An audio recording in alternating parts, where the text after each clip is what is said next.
कि स्टार्टिंग में हम व्यूवर्स 5 लोगों को एक बैंक में जाता हुआ देखते हैं। इनके नाम होते हैं गॉर्डन, जॉन, जेक, जेसी और एजे। और दूसरी साइड इसी वक्त में हम 2 पुलिस ऑफिसर्स को देखते हैं जिनका नाम होता है एडी और जैक। यहाँ पर एडी और जैक 2 क्रिमिनल्स को पकड़ने के लिए जाते हैं, जहाँ पर जैक तो एक क्रिमिनल को पकड़ लेता है लेकिन एडी एक को पकड़ नहीं पाता है और वो आदमी भाग जाता है। अब सीन शिफ्ट होता है वापस से बैंक में, जहाँ से उनमें से 4 लोग जल्दी से लोगों को गन पॉइंट पर लेने लगते हैं और वहाँ पर बैंक हाइस्ट होने लगती है। यहाँ पर वो लोग सबको गन पॉइंट पर लेकर काफ़ी सारा पैसा निकाल लेते हैं और इसके बाद वो एक लड़की को उठाते हैं और बोलते हैं कि पुलिस को कॉल करो। अब वो पुलिस को कॉल करके बस इतना ही बता पाती है कि हमारे बैंक में चोरी हुई है और इसके बाद तुरंत वो आदमी कॉल कट कर देता है। अब ये कॉल की बातें हेलीकॉप्टर पर बैठा एक मीडिया हाउस सुन लेता है, तो वो अपने हेलीकॉप्टर को उसी बैंक की बिल्डिंग के ऊपर उतारने लगता है, जहाँ पर ऊपर एक वॉचमैन होता है।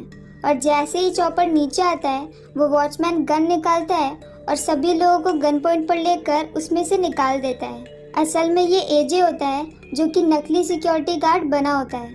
अब उसके बाकी सारे टीममेट्स भी सारा पैसा ले करके छत पे आ जाते हैं और वो लोग उस चॉपर में बैठकर वहाँ से निकल जाते हैं। काफ़ी आगे जाकर वो लोग चॉपर से उतर जाते हैं और उस चॉपर को ब्लास्ट कर देते हैं और इसके बाद वो लोग अपनी अपनी गाड़ियों में बैठ के अलग अलग निकल जाते हैं। अब चोरी पूरी हो गई थी, उसके बाद यहाँ पर एडी और जैक आते हैं और इन्वेस्टिगेशन शुरू कर देते हैं। इसके बाद सीन शिफ्ट होता है एक जेल में, जहाँ पर एक चोर जिसका नाम होता है घोस्ट, उसे छोड़ा जा रहा होता है। उसने अपनी 4 साल की सज़ा पूरी कर ली होती है। घोस्ट पहले गॉर्डन की टीम का मेंबर था। एक्चुअली वो पूरी टीम ही घोस्ट ने बनाई थी, पर काफ़ी वक्त पहले एक चोरी के टाइम पर घोस्ट पकड़ा गया था और अब वो 4 साल बाद फाइनली छूटा है। अब यहाँ से छूट कर वो एक रशियन गैंग के पास जाता है और उनसे कुछ बात करता है और सीन यहीं पर कट हो जाता है।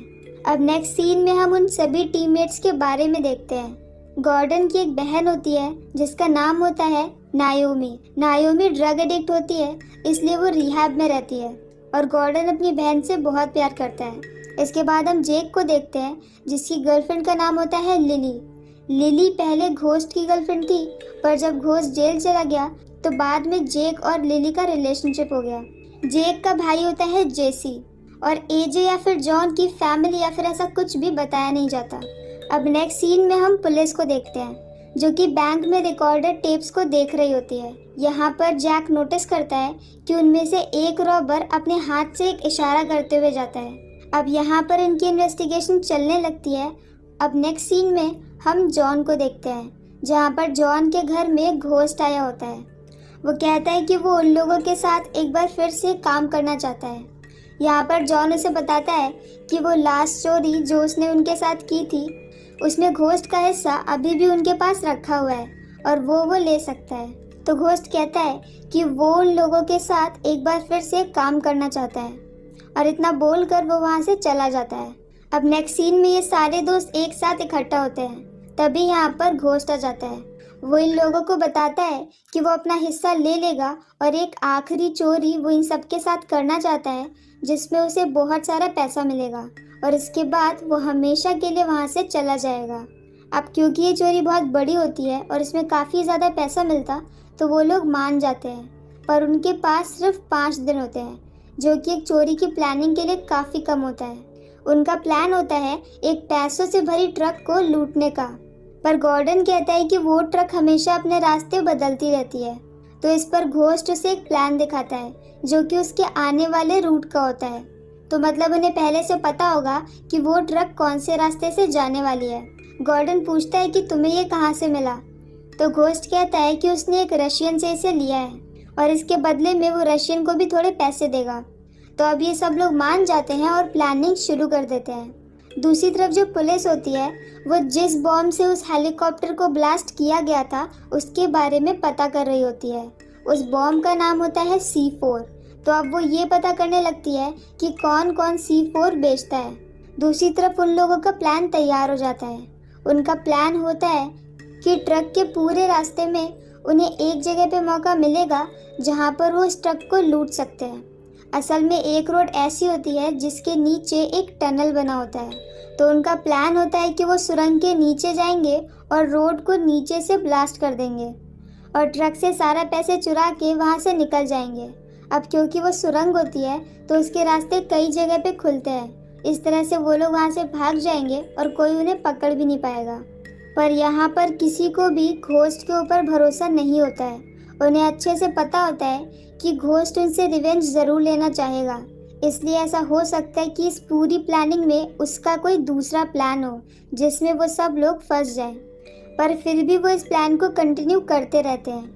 अब नेक्स्ट सीन में हम देखते हैं कि वो टनल के अंदर जाकर वो सारे स्पॉट्स में टिक कर रहे होते हैं जहाँ पर उन्हें बॉम्ब लगाना है। इसके बाद नेक्स्ट सीन में हम एजे को देखते हैं जो कि एक आदमी के पास जाता है C4 बॉम्ब लेने के लिए, क्योंकि रोड को ब्लास्ट करने के लिए उसे बहुत सारा C4 चाहिए। पर यहाँ पर वो आदमी उससे पैसे भी रख लेता है और उसे बॉम्ब भी नहीं देने वाला होता है। तो इस पर एजे का उससे झगड़ा हो जाता है और एंड में काफ़ी सारी पीठ पूजा के बाद वो आदमी बता देता है कि C4 कहाँ है। दूसरी तरफ पुलिस को उस जगह का पता चलता है जहाँ से इससे पहले चॉपर ब्लास्ट करने के लिए उन लोगों ने C4 खरीदा था। तो वो लोग उस जगह पे छापा मार देते हैं और वहाँ पर उन्हें काफ़ी सारी चीज़ें मिलती हैं। यहाँ पर C4 बॉम्ब बनाने का सामान ये सब कुछ होता है और इसके साथ वहाँ पर कुछ फ़ोटोज़ भी चिपकी होती है, जिसमें से एक फ़ोटो एजे और घोस्ट की होती है, जिस पर जैक का ध्यान जाता है। यहाँ पर जब वो फ़ोटो को जूम करता है तो वो नीचे देखता है तो उसे घोस्ट का रियल नेम भी दिख जाता है। इसके बाद वो घोस्ट के बारे में पता चलता है और उसे सब कुछ पता चल जाता है कि पहले घोस्ट ने चोरी की थी और फिर वो जेल चला गया था और अभी कुछ ही वक्त पहले वो छूट कर बाहर आया है। तो अब वो अपने कनेक्शन की मदद से घोस्ट को ढूंढकर उसका पीछा करने लगता है। यहाँ पर घोस्ट चलते चलते गॉर्डन के पास जाता है और उससे बात करता है। यहाँ पर जेसी भी होता है जो कि वहाँ से जाते वक्त वैसा ही एक्शन करता है जैसा कि उसने बैंक से जाते वक्त किया था, जो कि कैमरा में रिकॉर्ड हो गया था। तो अब उसका ये एक्शन देखने के बाद जैक समझ जाता है कि ये लोग वही बैंक हाइस्ट वाले ही लोग हैं, पर वो बिना किसी सबूत के सिर्फ शक के बिना पर उन्हें अरेस्ट नहीं कर सकता। तो अब वो वहीं से गॉर्डन की कार का पीछा करने लगता है। तो गॉर्डन को ये बात पता चल जाती है और वो जैसे तैसे करके उससे बच जाता है। ये सारी बातें आकर जैक एडी को बताता है, पर एडी को ऐसा नहीं लगता। दूसरी तरफ गॉर्डन को पता चलता है कि उसकी बहन नाओमी रिहैब से बाहर आई थी और वो गॉर्डन के पैसे लेकर भाग गई है, मतलब सारे पैसे नहीं, थोड़े से लेकर। तो वो अपनी बहन को ढूंढने लगता है और ढूंढते ढूंढते उसे पता चलता है कि वो पुलिस स्टेशन में है। दूसरी तरफ इसी पुलिस स्टेशन में एक आदमी होता है जिसके पास वही नोट होते हैं जो कि बैंक से चुराए गए थे। यहाँ पर जैक के उसे पीटने पर वो आदमी बताता है कि उसे ये पैसे नाओमी ने दिए थे और नाओमी का पूरा नाम पता चलने पर जैक समझ जाता है कि उसका रिलेशन गॉर्डन से होगा। तो अब उसका गॉर्डन के ऊपर और भी ज़्यादा शक हो जाता है। दूसरी तरफ गॉर्डन अपनी बहन को लेकर वहाँ से निकल चुका होता है, पर रास्ते में उन दोनों का झगड़ा हो जाता है और नाओमी गुस्से में आकर चलती कार से उतर के भाग जाती है। अब नेक्स्ट सीन में चोरी का दिन आ जाता है, जहाँ पर घोस्ट एक ट्रैफिक पुलिस बना होता है। जॉन दूर से स्नाइपर की तरह घोस्ट को गन पॉइंट पर लेकर उस पर नज़र रखा होता है और बाकी के बचे हुए लोग वर्कर्स की यूनिफॉर्म पहन के टनल के अंदर होते हैं। अब घोस्ट का काम होता है कि वो ट्रैफिक को इस तरह से मैनेज करे कि वो ट्रक एग्जैक्टली उसी जगह पे जाके रुके जहाँ पर उन्हें ब्लास्ट करना है। और जॉन ने घोस्ट के ऊपर निशाना लगाया था कि अगर उसने कहीं पर भी उन्हें चीट करने की कोशिश करी तो जॉन उसे शूट कर देगा, और घोस्ट को ये बात बहुत अच्छे से पता थी। अब यहाँ पर ट्रक आ जाता है और वो लोग टाइम सेट करके ब्लास्ट भी कर देते हैं, पर गलती उनसे ये हो जाती है कि जब ट्रक आ रहा होता है तभी अचानक से उसके सामने एक साइकिल आ जाती है, जिसकी वजह से वो ब्रेक लगा लेता है। तो अब ट्रक क्योंकि पहले रुक गया होता है तो रोड वहाँ पर ब्लास्ट हो जाती है, लेकिन वो ट्रक उसके अंदर नहीं गिरता है। तो जॉन यहाँ पर उतर कर आता है और पीछे वाले ट्रक में बैठकर आगे वाले ट्रक को इतनी ज़ोर से धक्का देता है कि पहला वाला ट्रक अंदर गिर जाता है। पर अब वहाँ पे सिक्योरिटी गार्ड और पुलिस जॉन के ऊपर फायरिंग करने लगती है। तो इस सब से बचने के लिए जॉन भी अपना ट्रक उसी गड्ढे में गिरा देता है और वहाँ से निकल जाता है। इसके बाद वो लोग पहले वाले ट्रक में से सारा पैसा निकालते हैं और बैग्स में भर के वहाँ से भागने लगते हैं। अब दूसरी तरफ जब ये सब कुछ चल रहा होता है तो इसी सेम टाइम में जैक के ऑफिसर्स उसे बुलाते हैं और उसे एक वीडियो टेप दिखाते हैं। ये वीडियो टेप मूवी के स्टार्टिंग का वही सीन होता है जहाँ पर एडी और जैक 2 क्रिमिनल को पकड़ने गए थे। यहाँ पर वो वीडियो एडी की होती है जहाँ पर उसके पास पूरा मौका था उस क्रिमिनल को पकड़ने का, पर वो उस क्रिमिनल से पैसे लेता है, उसे भागने देता है और बाद में खुद को ही चोट लगाकर ऐसा प्रिटेंड करता है कि उसे मार पड़ी है। ये टेप देखने के बाद जैक को बहुत ज़्यादा बुरा लगता है और अब वो इसके बारे में एडी से बात करता है। तो एडी बताता है कि उसके पास फाइनेंशियली बहुत ज़्यादा प्रॉब्लम थी और उसके बेटे के ऑपरेशन के लिए उसे काफ़ी ज़्यादा पैसों की ज़रूरत पड़ रही थी, तो इसलिए उसे ऐसा करना पड़ गया। अब यहाँ पर जैक ये बात समझता है और उसे कुछ नहीं कहता और तभी उन्हें न्यूज़ मिलती है कि एक जगह पर एक ट्रक को लूट लिया गया है। वो दोनों ही ये बात समझ जाते हैं कि ये लोग वही हैं जिन्होंने बैंक हाइस्ट करी थी। तो अब एडी वहाँ पर चलने के लिए बोलता है और अब ये दोनों भी वहाँ पर पहुँच जाते हैं। जब तक ये दोनों यहाँ पर पहुँचते हैं तब तक वो सब लोग भाग चुके थे। अब ये टनल्स देखने के बाद जैक को अंदाज़ा लग जाता है कि जहाँ पर भी इन टनल्स के रास्ते खुलेंगे वो लोग वहीं से भागेंगे। तो अब ऐसे ही वो लोग एक जगह पे पहुँच जाते हैं जहाँ पर उन्हें जेसी मिल जाता है। तो जेसी पुलिस को देखने के बाद भागना शुरू कर देता है और वो लोग उसे चेस करने लगते हैं। अब भागते भागते जेसी एक बिल्डिंग में पहुँचता है जहाँ पर वो एक किचन में चला जाता है। तो अब यहाँ पर एडी भी उसके पीछे आ जाता है और मौका मिलने पर जेसी एडी को शूट करके मार देता है। अब जब जैक को एडी की इतनी बुरी हालत दिखती है तो वह एडी के पास ही रुक जाता है और जेसी को भागने का मौका मिल जाता है और वो भागकर होटल में पहुंचता है। होटल में पहले से ही उनके बाकी सारे टीम मेंबर पहुंचे होते हैं और वो सभी लोग जेसी का ही वेट कर रहे थे। यहाँ पर जब जेसी बताता है कि उसने एक पुलिस ऑफिसर को मार दिया है तो वो लोग उसके ऊपर बहुत ज़्यादा गुस्सा करते हैं, क्योंकि एक बैंक रॉबरी में अगर पकड़े भी जाते तो सज़ा बहुत कम होती है, पर एक ऑन ड्यूटी पुलिस ऑफिसर को मार देना इसकी सज़ा बहुत ज़्यादा होगी। और फिर वो लोग सारे पैसे स्कॉट नाम के एक आदमी को दे देते हैं जो कि हमेशा से ही उनके पैसे मैनेज करता है। दूसरी तरफ घोस्ट चुपके से रशियंस को कॉल करके बता देता है कि उसके बाकी सारे साथी कौन से होटल के कौन से रूम में रुके हुए हैं। असल में घोस्ट ने यही सेम चोरी का प्लान उन्हीं रशियन लोगों के साथ बनाया था जिसे मूवी की स्टार्टिंग में वो बात करने गया था। और अब वो इन लोगों को बोल देता है कि यहाँ पर दूसरे लोगों ने पैसे चुरा लिए हैं तो तुम जाकर उन्हें मार दो और आधे पैसे ले लो। तो अब रशियन भी गुस्से में अपनी पूरी गैंग के साथ सबको मारने के लिए निकल जाता है और घोस्ट वहाँ से भाग जाता है।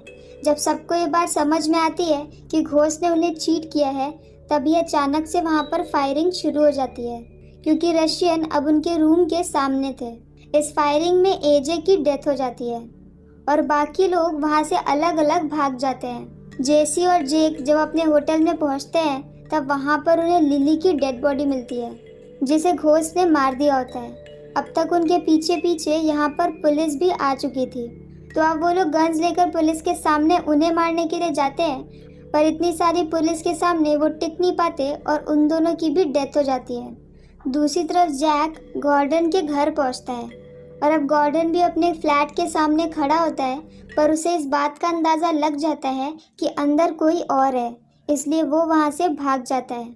यहाँ पर भागते वक्त उसे नाओमी भी मिल जाती है तो वो अपनी बहन को लेकर कार से भाग रहा होता है और जैक अपनी कार से उसके पीछे होता है। तभी उसे जॉन का कॉल आता है।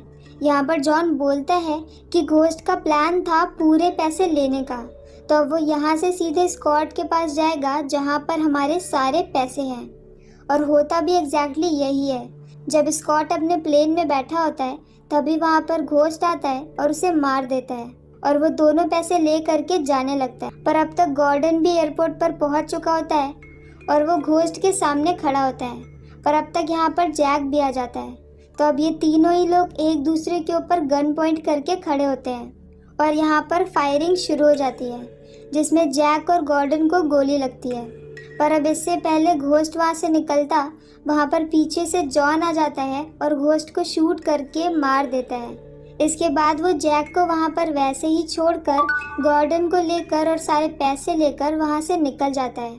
और मूवी की एंड में हम देखते हैं कि गॉर्डन, जॉन और नाओमी उस जगह से बाहर जा रहे होते हैं। और अगर आपको हमारा एक्सप्लेन पसंद आया हो तो प्लीज़ हमारी वीडियो को लाइक करें, शेयर करें, हमारे चैनल को सब्सक्राइब करें।